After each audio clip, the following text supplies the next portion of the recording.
জুলাই বিপ্লবকে স্বীকৃতি দিতে হবে।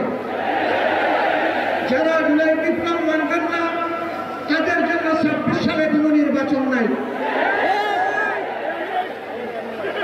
26 নির্বাচন দেখতে হলে আগে জুলাই বিপ্লবের স্বীকৃতি লাগবে।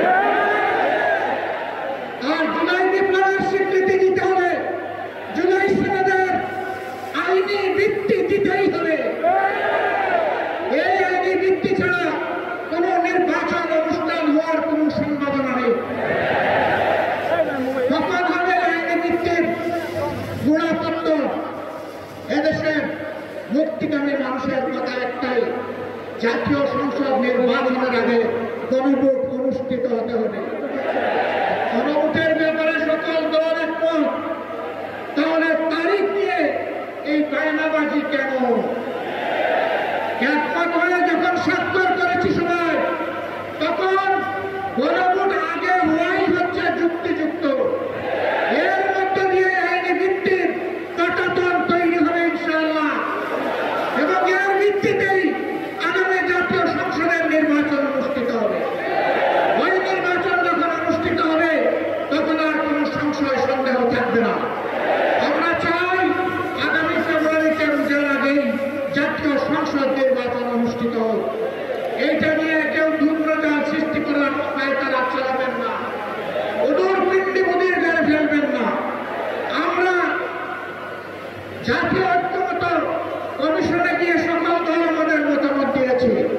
এই মহাদলের পক্ষ থেকে ডজনখানেক নোট অফ ডিসেন্ট আমরা দেই না। আমরা প্রস্তাবনা যৌক্তিক মনে করে সেখানে আলাপ আলোচনায় আমরা ইতিবাচক মত দিয়েছি। এরপরে সংখ্যাগরিষ্ঠ দলের মতামতের ভিত্তিতে একটা চার্টার তৈরি হয়েছে।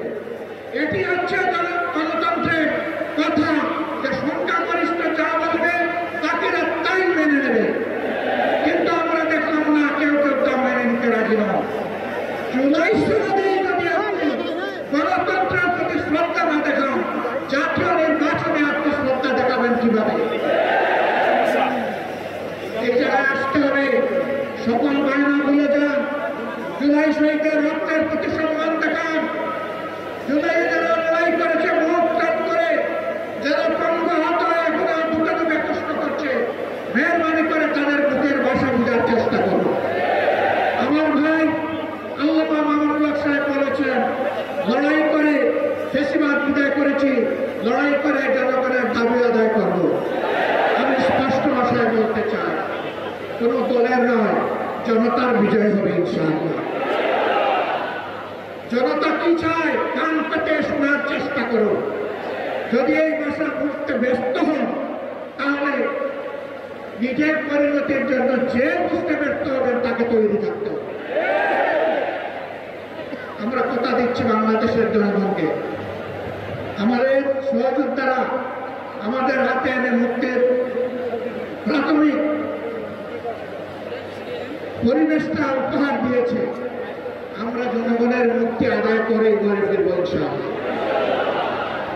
আমরা ভদ্র ভাষায় কথা বলছি, ভদ্র ভাষায় কথা বলবো, কিন্তু আমাদের দাবির ব্যাপারে আমরা হিমালয়ের মতো অনড় থাকবো। কারণ এই